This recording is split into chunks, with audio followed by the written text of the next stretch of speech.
Roni, Bu cari. Ini langsung Excel apa dari Jurnal dulu. jurnal dulu ya, Bu? Saya mau cek jurnalnya. Assalamualaikum warahmatullahi wabarakatuh. Saya Roni Hermawan akan mempresentasikan metode SMART. Definisi metode SMART, metode yang akan digunakan adalah metode Simple Multi Attribute Rating Technique atau SMART. Metode ini merupakan metode pengambilan keputusan multi kriteria yang dikembangkan oleh Edward pada tahun 1977. Teknik pengambilan keputusan multikriteria ini didasarkan pada teori bahwa setiap alternatif terdiri dari sejumlah kriteria yang memiliki nilai-nilai dan setiap kriteria memiliki bobot yang menggambarkan seberapa penting ia dibandingkan dengan kriteria lain. Pembobotan ini digunakan untuk menilai setiap alternatif agar diperoleh alternatif terbaik. SMART menggunakan linear additive model untuk meramal nilai setiap alternatif. SMART merupakan metode pengambilan keputusan yang fleksibel. Jadi setiap atribut mempunyai bobot yang menggambarkan seberapa penting dibandingkan atribut lain. Pembobotan dan pemberian peringkat ini digunakan untuk menilai setiap alternatif agar diperoleh alternatif terbaik.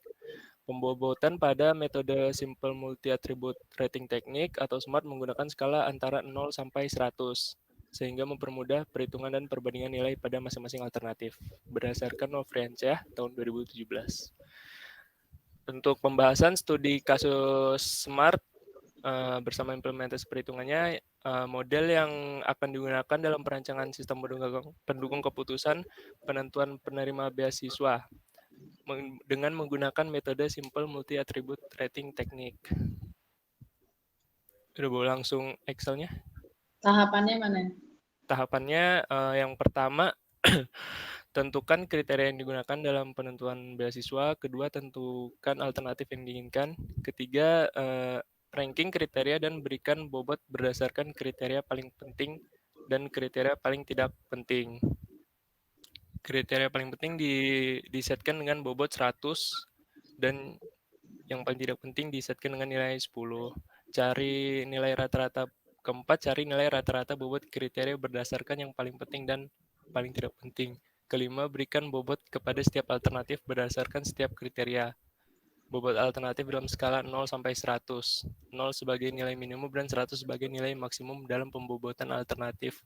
Berdasarkan setiap kriteria ini terdapat 4 kriteria di mana bobotnya telah diinput oleh sistem berdasarkan data yang dimiliki alternatif. Yang keenam, menghitung nilai utilitas terhadap semua alternatif berdasarkan setiap kriteria menggunakan metode SMART. Yang ketujuh, mendapatkan urutan kepentingan alternatif berdasarkan nilai tertinggi, Bu. Oke, silakan langsung ke studi case. Selanjutnya studi case-nya di sini saya menggunakan penentuan penerima beasiswa menggunakan metode SMART. Di sini saya memiliki 4 kriteria. Yang pertama, nilai rata-rata ujian semester dengan nilai bobot 100, nilai absensi bobotnya 70, nilai tugas harian dengan bobot 80, dan prestasi ekstrakurikuler dengan nilai bobot 50. Selanjutnya dari bobot di atas dibuat menjadi bobot relatif atau bobot faktor. Di bobot relatif ini didapat dari setiap bobot kriteria dibagi dengan jumlah seluruh bobot, Bu. Jadi di sini Dicoba bobot aja. saya simulasikan di sebelahnya, Bu, atau Oke. Simulasikan di sebelahnya. oke. Sebenarnya gampang banget, Bu. Ini tinggal Nggak apa-apa, dijelaskan. Ini oh, udah ya. presentasi. Jadi di sini contohnya nilai rata-rata ujian semester Satu aja ya. Iya, Bu, satu aja. Nilai rata ujian semester bobotnya dibagi dengan jumlah dari seluruh bobot tersebut. 0,3333, Bu. Oke, lanjut. Selanjutnya dari di sini tabel data setiap siswa. Di sini Adi memiliki nilai rata-rata ujian 87,6, nilai absen 87, nilai tugas harian 88, dan prestasi ekstrakurikuler 86. Ini dijelasin semua apa salah satu, Ibu? Satu aja. Oh ya, satu aja. Selanjutnya, Bu, langsung evaluasi faktor.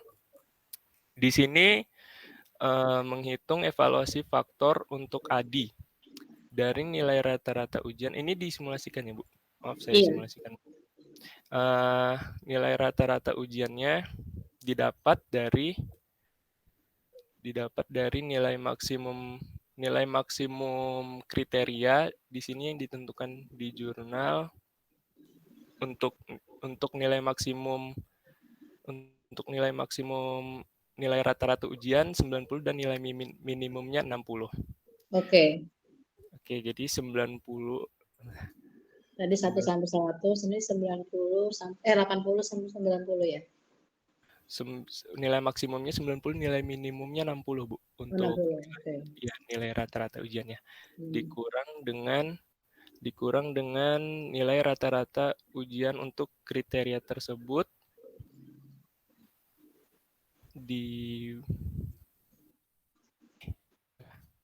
dibagi dengan nilai maksimum dikurang dengan nilai minimum kriteria dikali 100%. Ini 8, Bu. Sesuai dengan nilai rata-rata ujian untuk ADI. Untuk nilai absensi,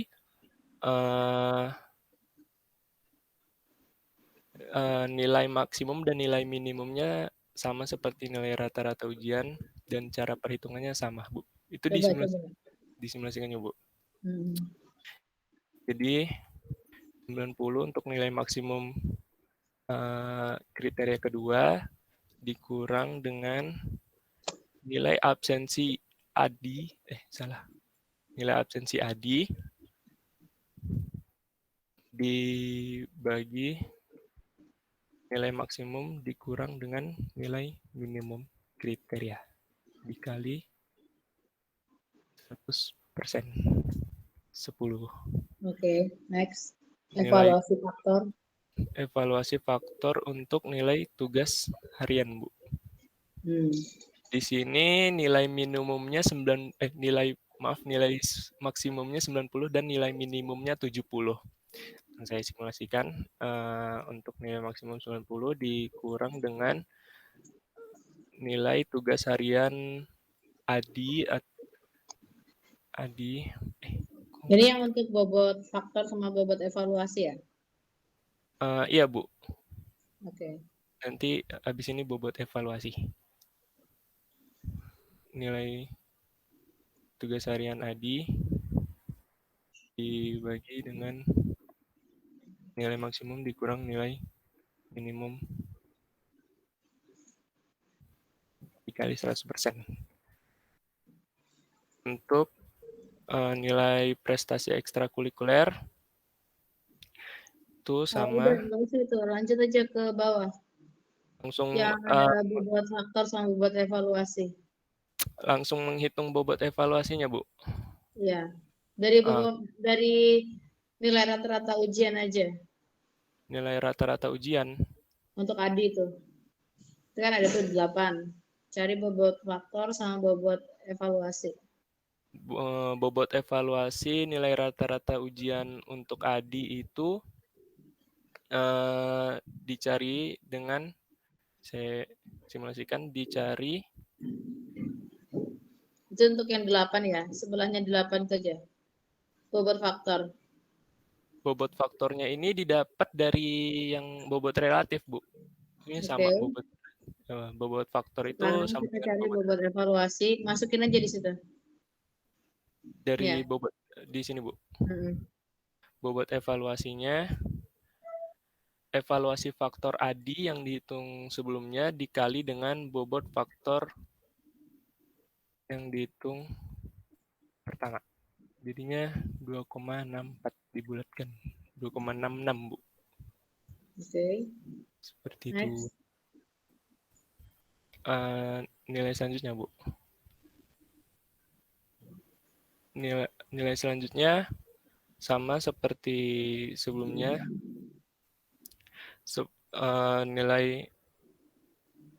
Nilai evaluasi faktor ADI, nilai absensinya dikali dengan bobot faktor yang dihitung di awal.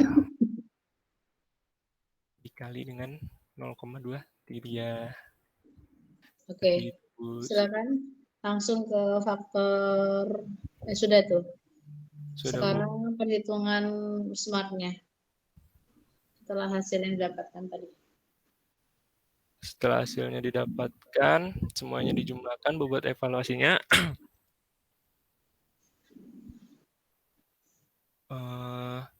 Ini langsung Nilai udah rata-rata selesai. tuh.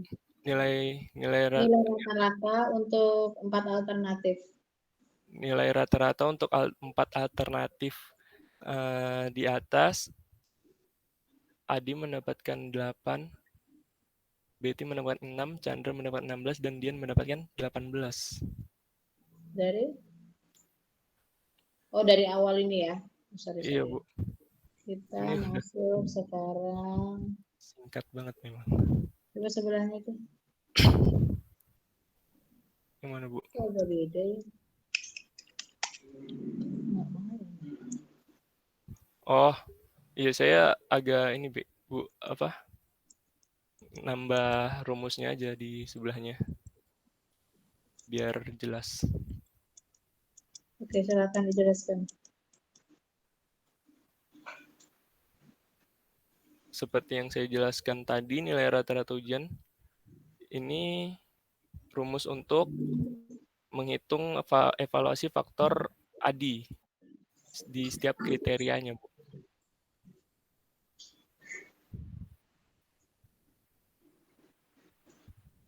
Seperti itu. Udah, Bu. Selanjutnya langsung ke kesimpulannya. Sama referensi. Oke, Bu. Dari tabel di atas, terlihat diurutkan dari yang mempunyai nilai terbesar dan terkecil, diperoleh bahwa Dian memiliki nilai akhir paling tinggi dengan nilai 27,172. Dengan demikian, Dian mendapatkan beasiswa yang menggunakan metode SMART. Untuk referensinya, Sama nggak hasilnya? hasilnya sama, Bu. Oke. Mbak, Seperti yang di referensi. jurnal, Bu. Referensi. Referensinya mana ya? Oh, ini.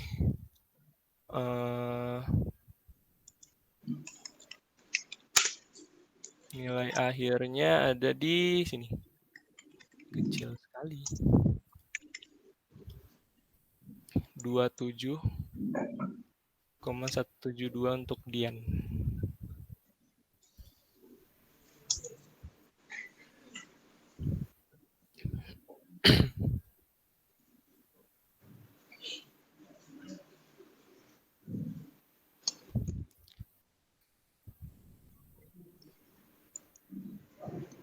Mana referensi?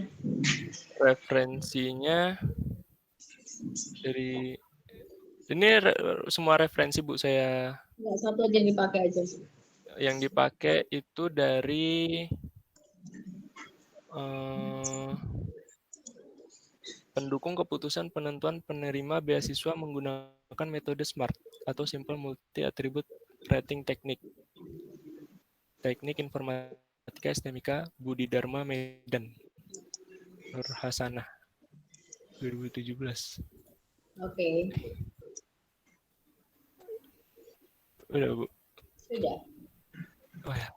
Sekian dari saya, akan dilanjutkan oleh teman kelompok saya.